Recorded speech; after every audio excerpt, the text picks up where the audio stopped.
Destiny 2, the current flagship series by Bungie. Yeah, Bungie, are you guys okay? You pretty much gutted your own game here.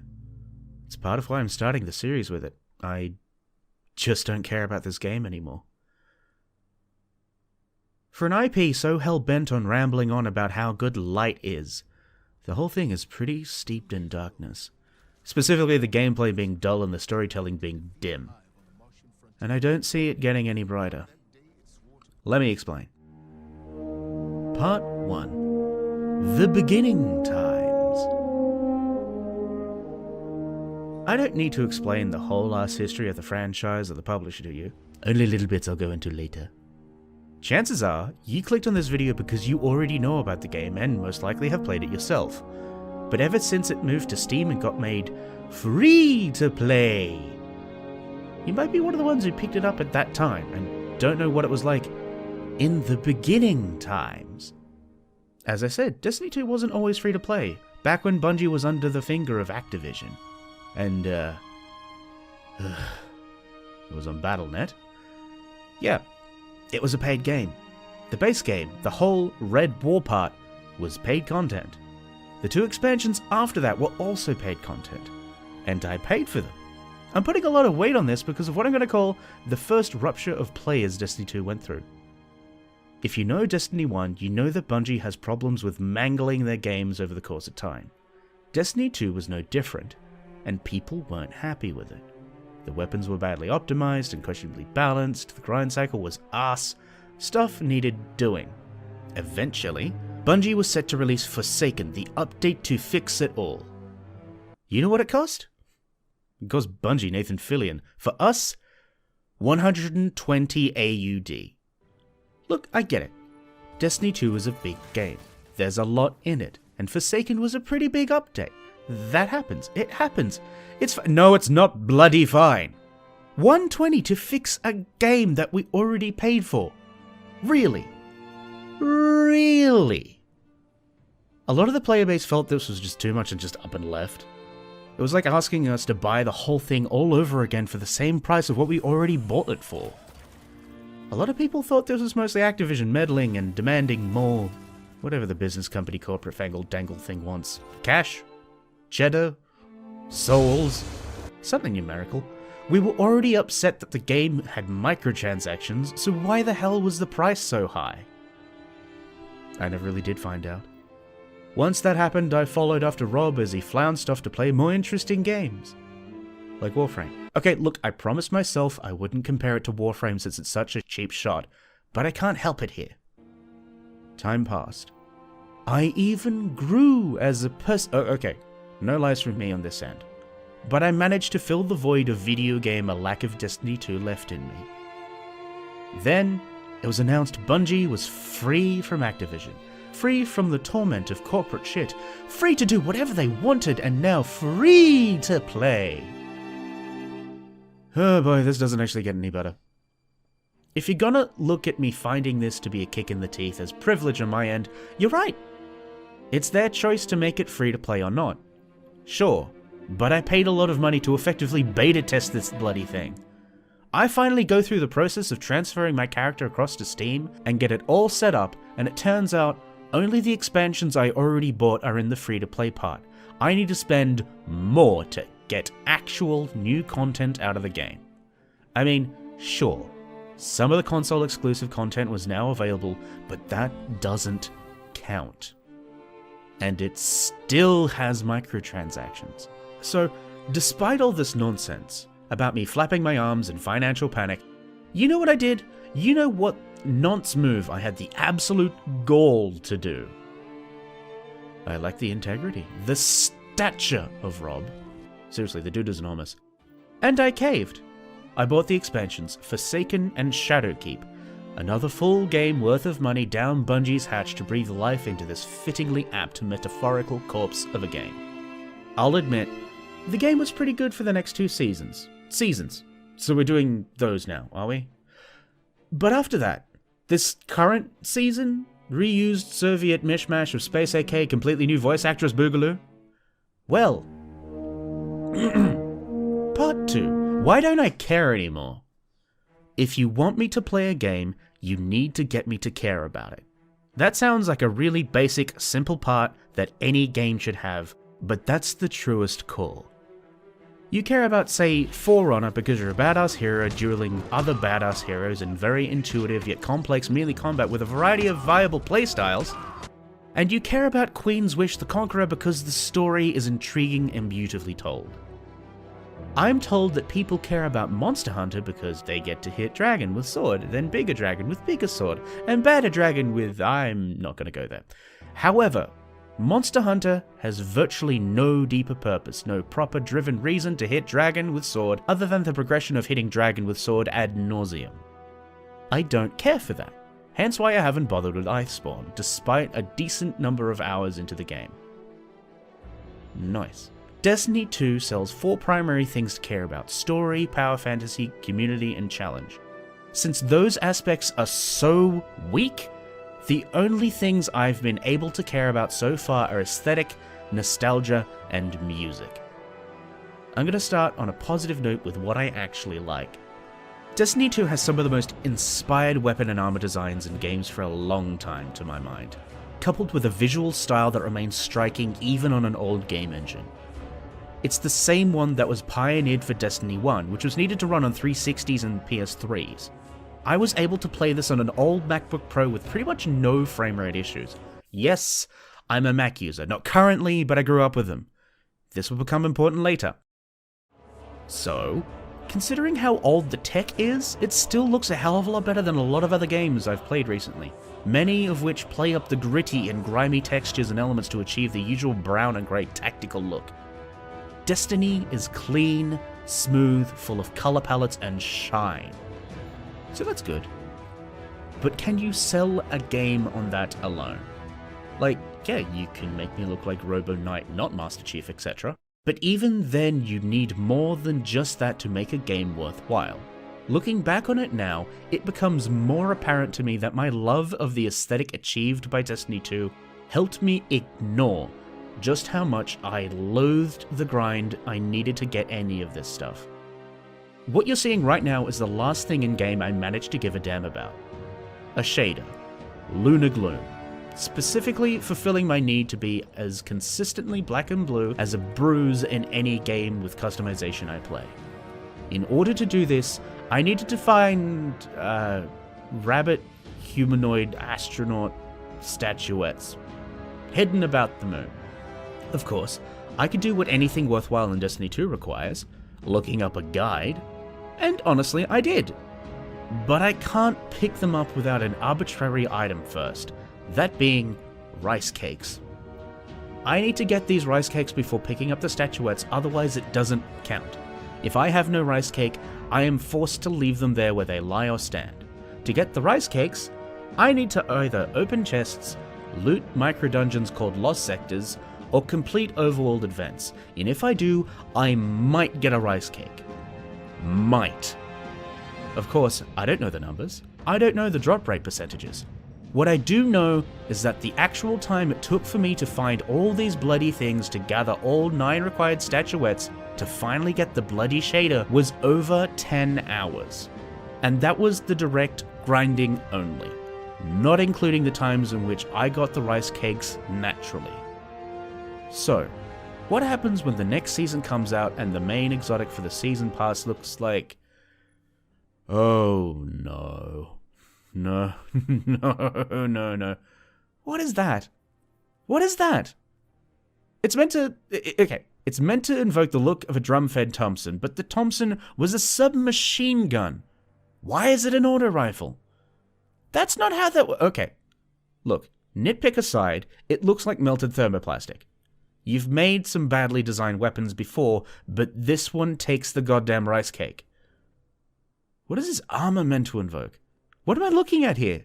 Cosmonaut stuff? Is that meant to invoke a military hat thing? These guns are nice, though. Pity you lock them away behind some of the most tedious grind ever, attached to 2 types of event that players actively hate and can't put a dent in immediately unless they slug away at it the hard way. This is a recurring theme for Destiny 2, I'm finding. The best time to pick it up is always Later. Never at the start of anything, never now, never ever, just later. This is why I am so tired. The nostalgia draw Destiny 2 has for me, of course, is because I had a fair investment in the Halo series. The feel of that game was pretty unique for the time. A focus on a mixture of realistic weapon inventory count and moon jumping like a superhuman. It makes sense, I swear. Main point is that a lot of my time was spent playing some of the later games in the series, like Reach, 4, and my personal favorite, ODST. Those games have a lot of emotional memories, delving into the cooperative modes, mastering the combat. Hearing the soundtracks. Man, the soundtracks. Halo's theme is so iconic that most gamers know it off by heart and can sing the opening themselves. It's become a meme all over again. Destiny 2 doesn't disappoint at all. The composers for the series are some of the most talented, creative people to ever grace the industry, let alone Bungie themselves. Hearing the track Journey from the start of the campaign as you overlook the ruins of the Lost City is one of the most emotional moments I have ever felt in gaming. Of course, it didn't make me cry, but it made me feel something. But Halo and Destiny are painfully similar in one agonizing way. Bungie. These guys started off as developers way back in the olden days of computer gaming in 1991. Seriously, they're older than I am. They made their mark on gaming history by creating the series Marathon for, ready, Macintosh. They were Mac developers. Look how well that went. Okay, look, I kid. Marathon was actually quite popular and was hailed as the Doom for the Mac for quite a while. But if you look at any part of Marathon, you realize something pretty major. Even just the weapons garner a lot of intrigue. Okay, let's see. Pistols you can dual wield. Huge capacity but painfully inaccurate assault rifle. Two-shot rocket launcher. Charged energy pistol. Ooh, also, an AI going nuts with a gold complex. Hell, even the word rampancy gets thrown in there. Are you seeing what I'm getting at here? Nothing Bungie does is ever new. That's a major problem when it extends to their alteration methods. Most of us remember the assault rifle from Halo 1. I'm not calling it Halo CE because the combat wasn't what evolved if you look at what Marathon had, as I've just pointed out.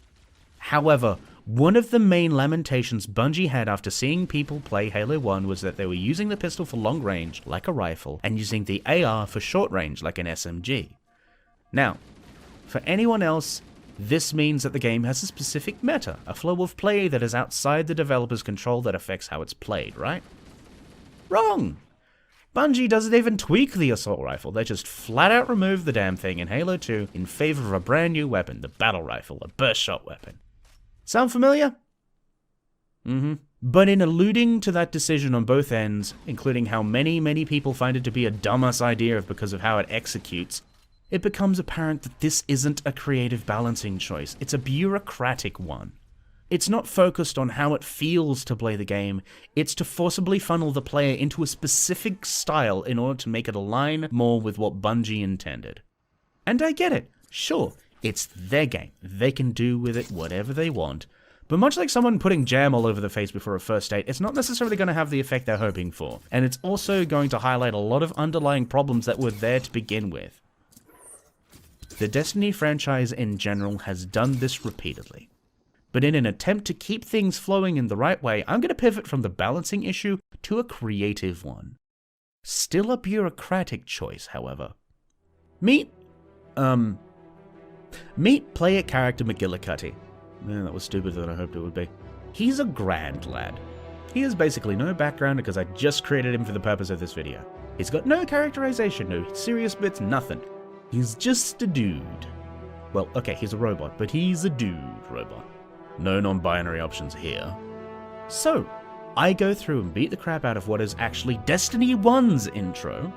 I only realized this was a thing because the stupid fucking gun showed up in my older character's inventory. Seriously? A Russian weapon? That's an AR platform? No, fucking never. That's bullshit. Anyway, here I am, doing the thing. Will it fly? Oh look, I am voiced! I have vocal bits that do that. That kind of sounds like Master Chief. Was that intentional? Cut Peter Jessup a bigger check, please. But yes, voice. Now, How many times do you think he speaks after this? If you count Destiny 2's base game and the first 2 expansions, fucking never. As a matter of fact, if for whatever reason you picked up Destiny 2 before it was made free to play, before Forsaken, you'd only hear your Guardian make noises when getting the crap beaten out of them. Poor player character McGillicuddy has only been voiced in Destiny 1's base game and Forsaken onwards because Bungie cannot make up their goddamn minds. They've stated the reason for this is they wanted to offer players more immersion. You know, immersion. So I can feel like this dude. Now, I wouldn't blame you for expecting me to go into detail about how not having McGillicuddy voiced or not in cutscenes changes a lot, but I Hate Everything has already gone into that in his own videos on Destiny 2. Instead, I'm going to use this moment to segue into a problem that is so bad that I have to have a whole other segment for it. When you can't decide what is the better creative narrative decision for your game, you end up with Destiny's storytelling. Yes, it gets messier. Part 3.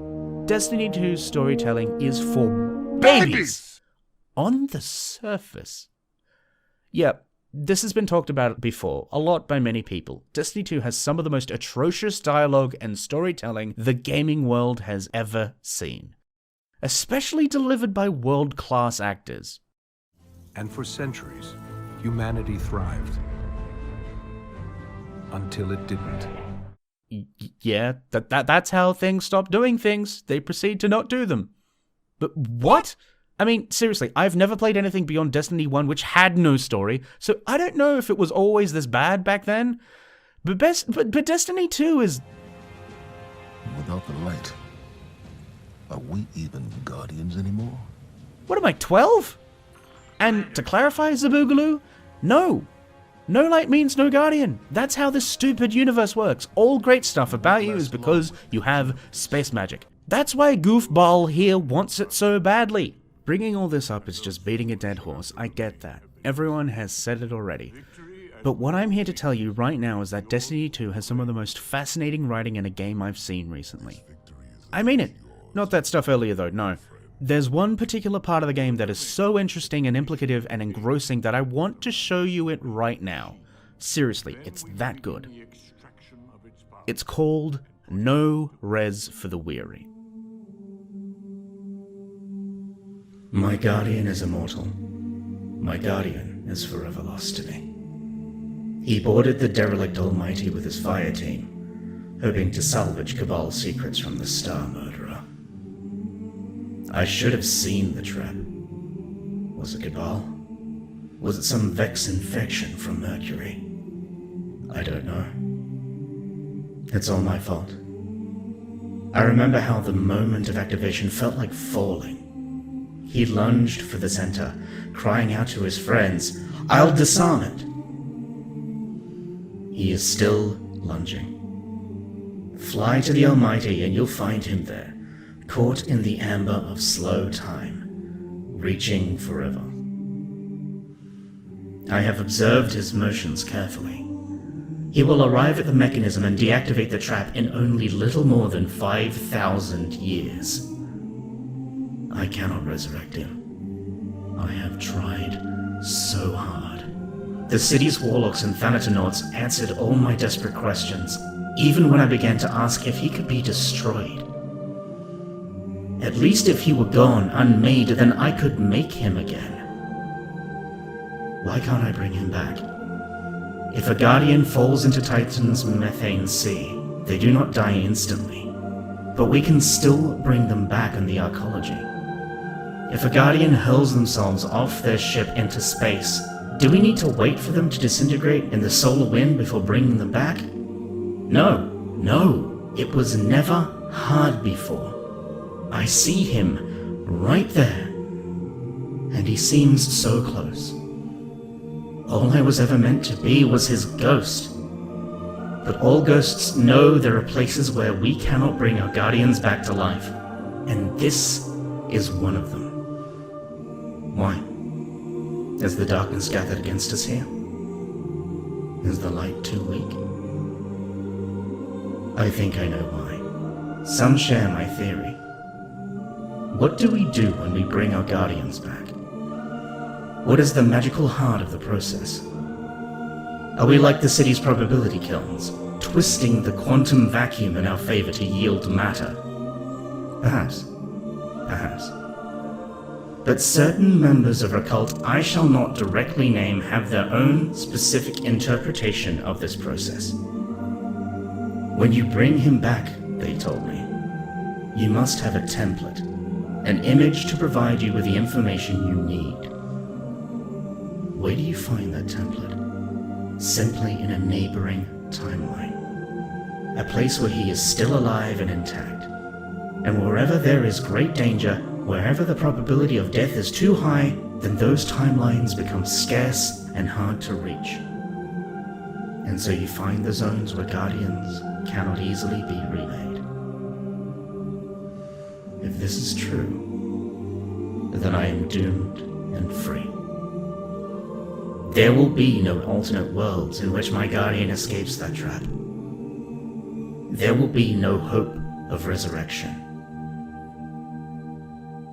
I will be a ghost alone. So, take a moment to let that sink in.